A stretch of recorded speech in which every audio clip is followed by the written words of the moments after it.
Hello everyone. तो मैं आज से शुरू करने जा रहा हूँ first chapter some basic concept of chemistry. तो मैं वो सब चीज़ छोड़ रहा हूँ जो आप लोग पहले से देख रखे हो, जैसे टेम्परेचर हो गया, वॉल्यूम हो गया, प्रेशर हो गया। तो यहाँ मैं शुरू कर रहा हूँ लॉ ऑफ केमिकल कॉम्बिनेशन से। Law of chemical combination, chemistry में जितने सारे केमिस्ट्री के रिएक्शन होते हैं, ये सब में आपको ये 5 लॉ एप्लीकेबल दिखेगा। वो क्या है? सबसे पहला है लॉ ऑफ कंजर्वेशन मास। नाम से ही समझ में आ रहा है ये क्या हो सकता है। दूसरा लॉ है law of definite proportion, definite proportion. Third क्या होगा? Law of multiple proportion, multiple proportion. Fourth one Gay Lussac law, Gay Lussac law. Fifth Avogadro law.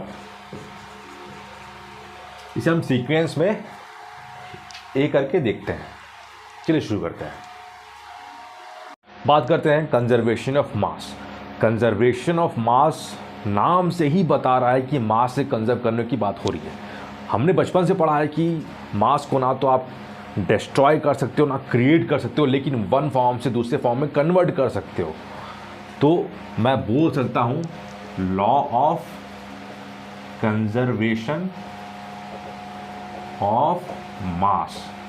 Conservation of mass की बात हो रही है। मास can neither be destroyed nor be created। ठीक है, पर केमिस्ट्री में इसका रिलेवेंस क्या होगा? केमिस्ट्री में इसे हम कैसे बोल सकते हैं?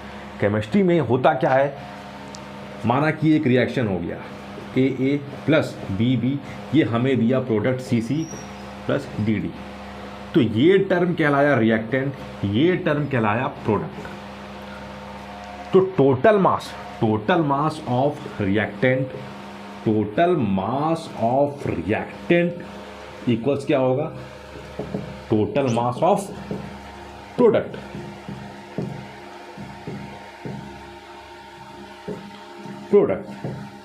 यानी कि जितना मास ये होगा बराबर इतना मास ये होगा। ठीक है, तो ये रहा कंजर्वेशन ऑफ मास। लेकिन इसका लिमिटेशन है, ये आइसोटोप्स, वो रिएक्शन जहाँ पर आइसोटोप्स इन्वॉल्व हो रहे हैं वहाँ पर ये एप्लीकेबल नहीं है। ठीक है, पहला लिमिटेशन ये हुआ। ऐसे रिएक्शन जो अभी तक जिनके कोफिशिएंट अननोन है, ठीक है, वहाँ पर भी ये एप्लीकेबल नहीं होगा। यहाँ पर इसका लिमिटेशन है। ठीक है, एग्जाम्पल देखते हैं। एग्जाम्पल की बात करते हैं। इसमें तो हमने क्या देख लिया? इसमें हमने देखा कि रिएक्टेंट प्रोडक्ट में कन्वर्ट होगा तो टोटल मास रिएक्टेंट का उतना मास प्रोडक्ट का भी होगा। यानी कि अगर रिएक्टेंट पूरी तरीके से प्रोडक्ट में चेंज हो रहा है, पूरी तरीके से पूरा रिएक्टेंट अगर कंज्यूम हो गया है प्रोडक्ट फॉर्म करने में, तो रिएक्टेंट का जो मास है वो इक्वल होगा प्रोडक्ट के मास से। ठीक है, अब इसमें एग्जाम्पल देखते हैं। एग्जाम्पल, माना कि मैंने C और O2 को रिएक्ट करवाया तो मुझे क्या मिला? CO2 मिला। कार्बन कितना हो गया? 12 ग्राम। O2 कितना हो गया? 32 ग्राम। CO2 कितना हो गया? 12 प्लस 32 कितना? 44 ग्राम हो गया।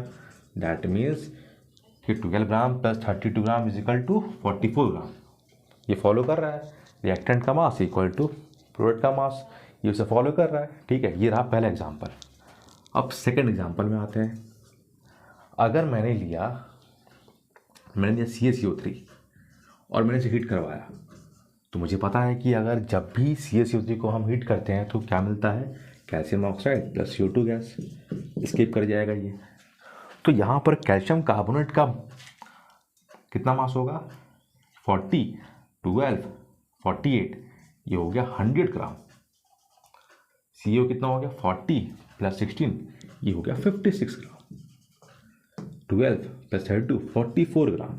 अगर हम ध्यान से देखें तो ये 100 ग्राम इक्वल्स टू 56 ग्राम प्लस 44 ग्राम, हाँ ये भी फॉलो कर रहा है, दिखाई दिया। यानी कि रिएक्टेंट का मास इक्वल्स टू प्रोडक्ट का मास, ये बोलता है कौन, कंजर्वेशन ऑफ मास। अब सेकेंड लॉ में आते हैं। सेकेंड लॉ कौन है, सेकेंड लॉ है law of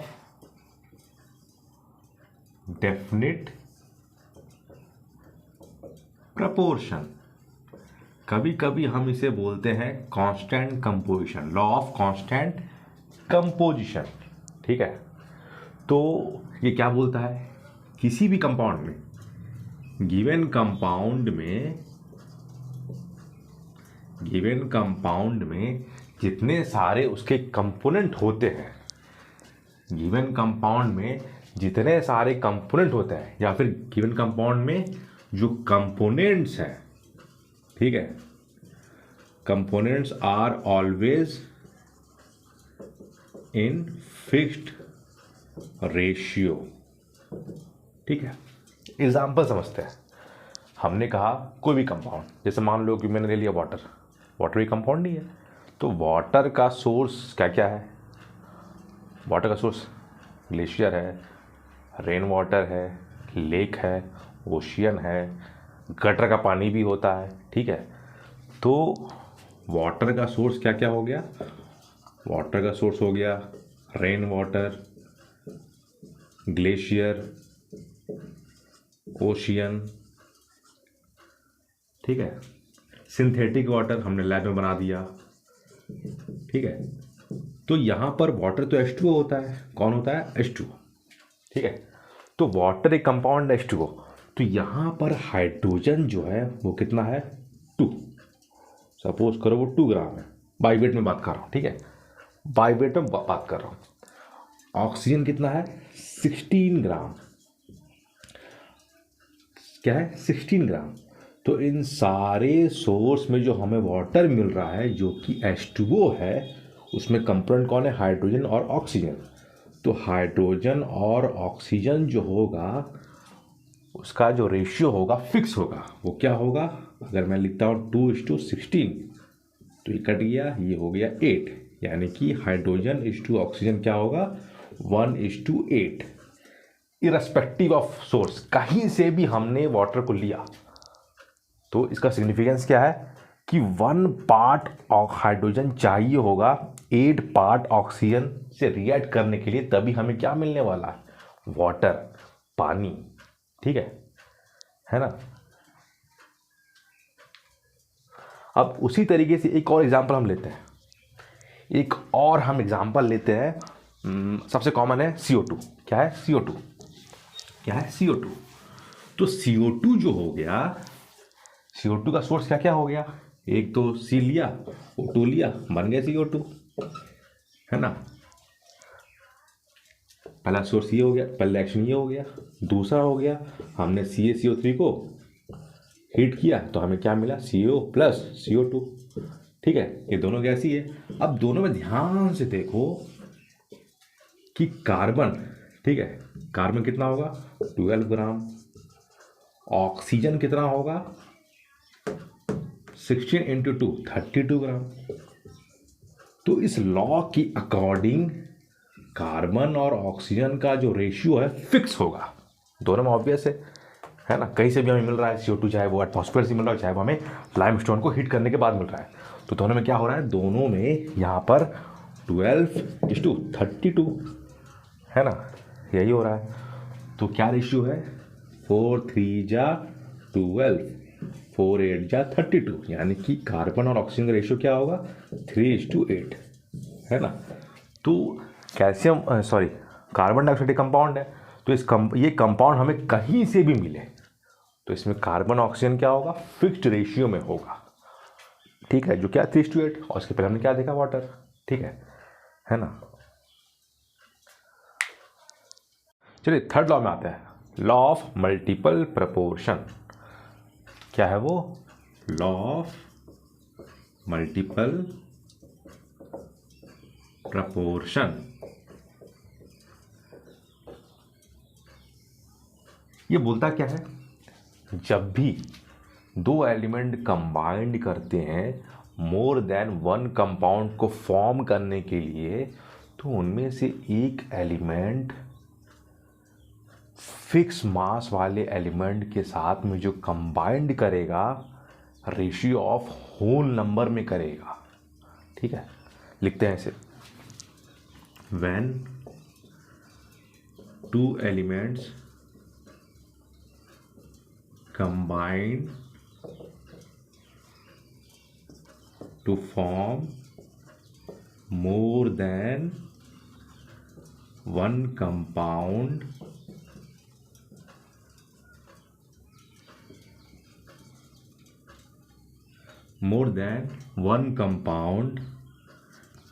then mass of one element combined with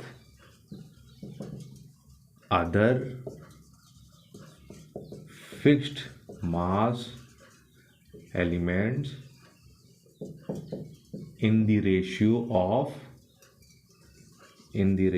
of whole number। ठीक है, एग्जाम्पल समझते हैं। जैसे माना कि मैंने हाइड्रोजन और ऑक्सीजन ये दोनों एलिमेंट हैं, तो ये दोनों एलिमेंट अगर कंबाइंड करेंगे तो क्या ज़रूरी है वाटर मिलेगा हमें? नहीं, वाटर के अलावा तो वो हाइड्रोजन पेरोक्साइड भी दे सकते हैं जो कि H2O2 होता है। तो यानी कि हमने यहाँ पर हाइड्रोजन प्लस ऑक्सीजन लिया तो हमें क्या मिलेगा? या तो पानी मिलेगा या तो H2O2 मिलेगा। ठीक है, तो यहाँ पर वो एलिमेंट, यहाँ पर इन दोनों एलिमेंट में कॉमन कौन आ रहा है? H2। तो इसका मास क्या? फिक्स्ड। इसका मास क्या? फिक्स्ड। ठीक है, इसका मास क्या है? फिक्स्ड। तो अगर हम यहाँ पे ध्यान से देखें तो ये रेशियो क्या है? 2:16। इसका रेशियो क्या है? 2:32। ठीक है, तो बोलता क्या है कि ये ऑक्सीजन जो है वो हाइड्रोजन के साथ में, इसके साथ में हाइड्रोजन के साथ में H2 के साथ में जो कंबाइंड कर रहा है ना, ऑक्सीजन एक तो 16, ठीक है, हाइड्रोजन के साथ में, और एक 32, ठीक है, एक 16 और एक 32। तो ये कौन से रेशियो में कर रहा है? 16:32, मतलब कि 1:2। तो हाइड्रोजन ऑक्सीजन कंबाइंड किया तो हमें क्या मिला? वाटर मिला और पेरोक्साइड मिला। तो यहाँ पर एक एलिमेंट फिक्स्ड एलिमेंट से कंबाइंड करेगा एक होल नंबर के रेशियो जो क्या है? 1:2 है, जो क्या है? 1:2 है। फिर समझता है, ये ऑक्सीजन हो गया, फिक्स कौन हो गया? H2 हो गया। यहाँ पर फिक्स कौन हो गया? H2 हो गया। ठीक है, तो यहाँ पर ऑक्सीजन का वेट कितना? 16 ग्राम, और यहाँ पर कितना वेट? 32 ग्राम। तो 16 ग्राम और 32 ग्राम का रेशियो क्या होगा? 1:2। ठीक है, क्या होगा? 1:2, है ना।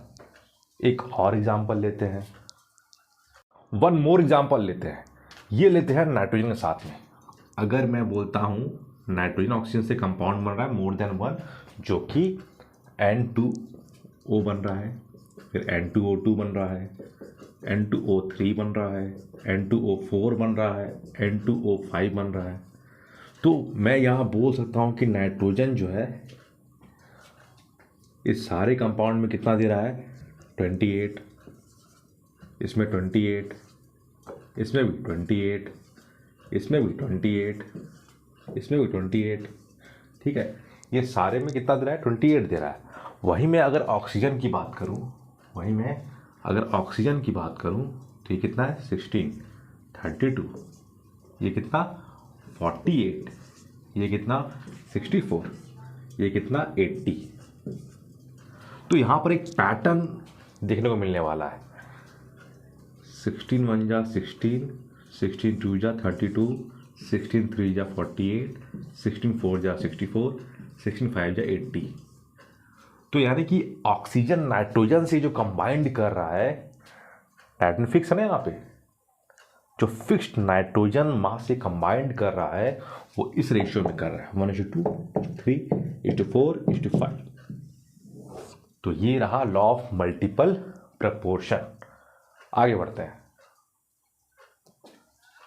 एक छोटा सा क्वेश्चन करते हैं। ठीक है, मैं आपके सामने में रख रहा हूं 4 पेयर कंपाउंड।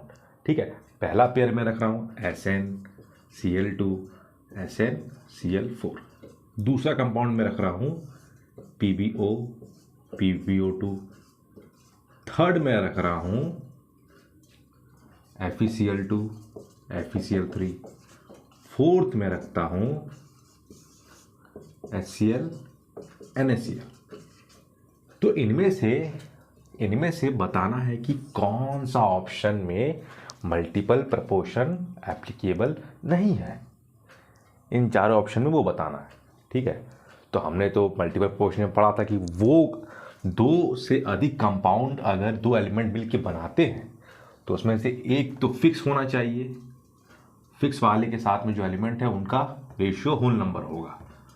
तो क्या पहले वाले में कोई फिक्स है? हाँ फिक्स है, Sn फिक्स है, तो रेशियो कौन Cl2 और Cl4 बनाएगा। ठीक है, तो ये तो फॉलो कर रहा है। इसकी बात करते हैं PbO PbO3। Pb कांस्टेंट है, हाँ कांस्टेंट है, फिक्स मास है, तो रेशियो कौन O:3 बन रहा है, ये भी फॉलो कर रहा है, ये भी सही है। FeCl2 FeCl3, यहाँ पर फिक्स कौन है? Fe है, और यहाँ पर भी Fe है। Cl2 Cl3, क्या Cl यहाँ पर फिक्स रेशियो बनाएगा Cl2:Cl3? हाँ यही बनाएगा, ये भी फॉलो कर रहा है। यहाँ पर देखते हैं, इस वाले केस में Cl है और इस वाले केस में Cl है, लेकिन यहाँ पर कंपाउंड कंपाउंड तो अलग अलग हो जा रहा है, मतलब कंपाउंड के जो कंपोनेंट्स है वो तो अलग अलग हो जा रहे हैं। तो इसीलिए ये option law of multiple proportion को फॉलो नहीं करेगा। डी ऑप्शन ये फॉलो नहीं करने वाला है। ठीक है, तो चलिए, मतलब D option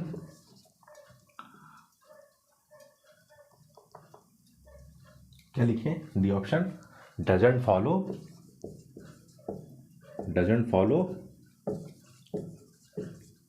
law of multiple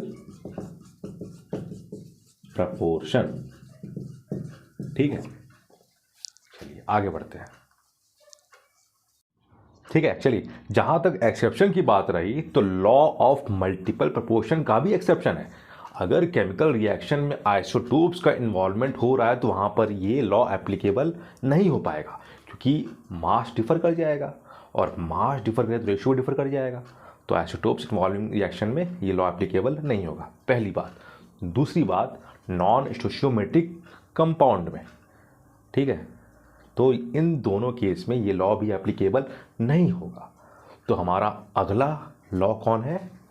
गे-लुसैक law of combining volume. जैसा कि नाम से बोला जा रहा है combining volume, Gay Lussac law of combining volume. At constant temperature and pressure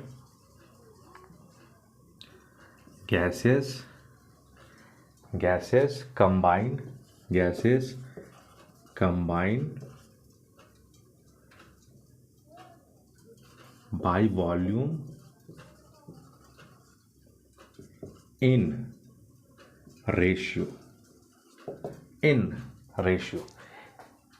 यानी कि कांस्टेंट टेम्परेचर एंड प्रेशर में गैसेस का जब रिएक्शन होता है तो वो बाय वॉल्यूम फिक्स्ड रेशियो में कंबाइंड करते हैं। जैसे मैं एग्जांपल लेता हूँ, ठीक है। चलिए, जहाँ तक एग्जांपल की बात रही तो मैं 2 एग्जांपल लेता हूँ। एक मैंने लिया, अगर मैं लेता हूँ H2 + Cl2, दोनों गैस है, और दोनों मुझे क्या देने वाला है? HCl gas. तो यहाँ पर H2 जो है, अगर ये 1 वॉल्यूम, क्या है ये 1 वॉल्यूम है ना, ये भी क्या है 1 वॉल्यूम, और ये कितना दे रहा है? ये 2 वॉल्यूम दे रहा है, पहली बात। दूसरी बात, वॉल्यूम अगर ये 1 लीटर है तो ये भी क्या है 1 लीटर, तो ये क्या दिया 2 लीटर, ठीक है। तीसरी बात, अगर मैं बोलता हूँ ये 1 ml, तो ये भी 1 ml, और ये कितना 2 ml। तो यहाँ पर ऑब्जर्व करने की बात ये है कि ये क्या होगा, ये भी रेशियो में कंबाइन करेगा। यही इस लॉ का कहना है, ठीक है। वही अगर मैं दूसरी एग्जांपल लेता हूँ, अगर मैंने दूसरा एग्जांपल लिया, मान लो कि अमोनिया गैस। अमोनिया गैस का फॉर्मेशन कैसे होता है? अमोनिया गैस का फॉर्मेशन होता है N2 प्लस 3H2 क्या बनता है? ये 2NH3 बनता है ना। तो यहाँ पर 1 वॉल्यूम N2 और यहाँ पर 3 वॉल्यूम N2। मैंने 3 वॉल्यूम क्यों बोला? क्योंकि PV = nRT होता है। चलिए बताता हूँ मैं आपके बारे में, ठीक है। तो ये कितना होगा? 2 वॉल्यूम, ये हुआ 2 वॉल्यूम, है ना। तो ये हुआ 2 वॉल्यूम। अगर ये 1 लीटर होगा तो ये होगा 3 लीटर और ये होगा 2 लीटर। अगर ये 1 ml होगा तो ये क्या होगा? ये होगा 3 ml और ये होगा 2 ml। पर मैं कैसे बोल सकता हूँ कि ये 1 वॉल्यूम है और ये 3 वॉल्यूम है और ये 2 वॉल्यूम दे रहा है? क्या होता है ना कि एक फेमस इक्वेशन है गैस का, गैस इक्वेशन बोला जाता है, इसे बोला जाता है PV = nRT। PV = nRT, जहाँ पर n नंबर ऑफ मोल होता है, ये गैस कांस्टेंट होता है, ठीक है। तो यहाँ पर मोल है ना, वॉल्यूम और मोल, ठीक है।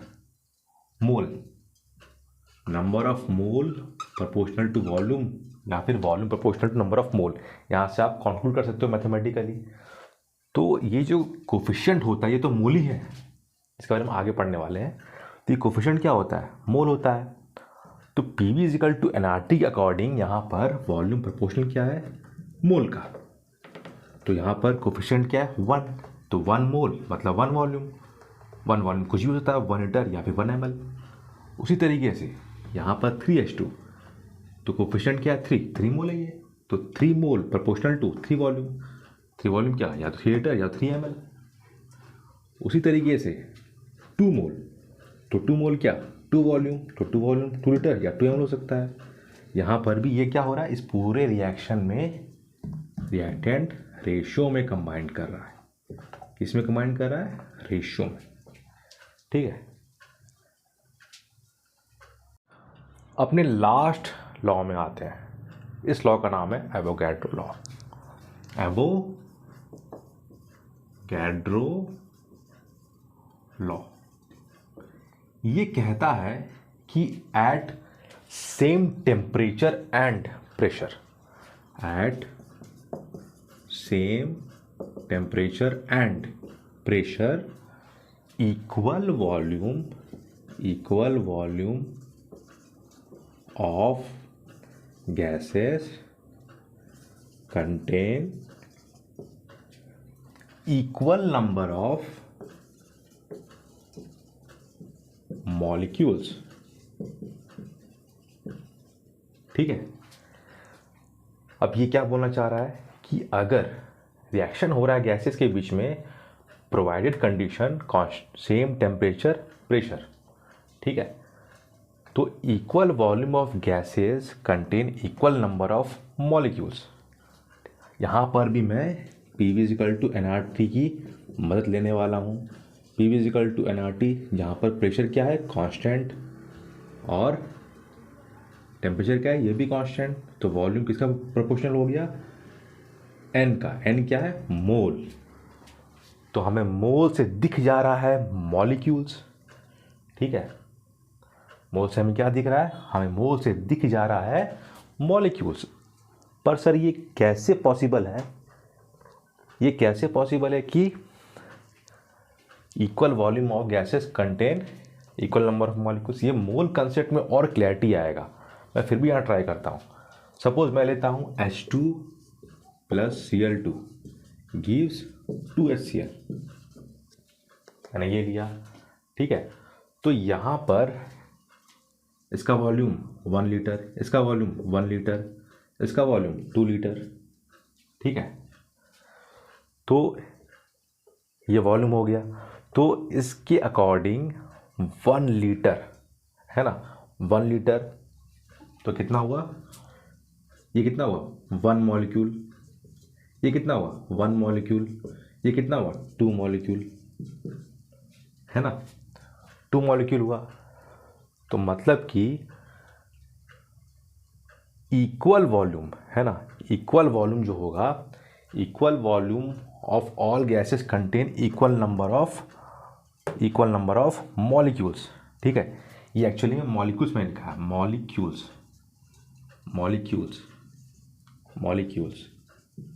ठीक है, ये इस बात को बोलता है। हम इसके आगे और फर्दर पढ़ेंगे स्टेट्स ऑफ मैटर में, तो वहाँ आपको और अच्छे से क्लैरिटी आएगा। अब तक के लिए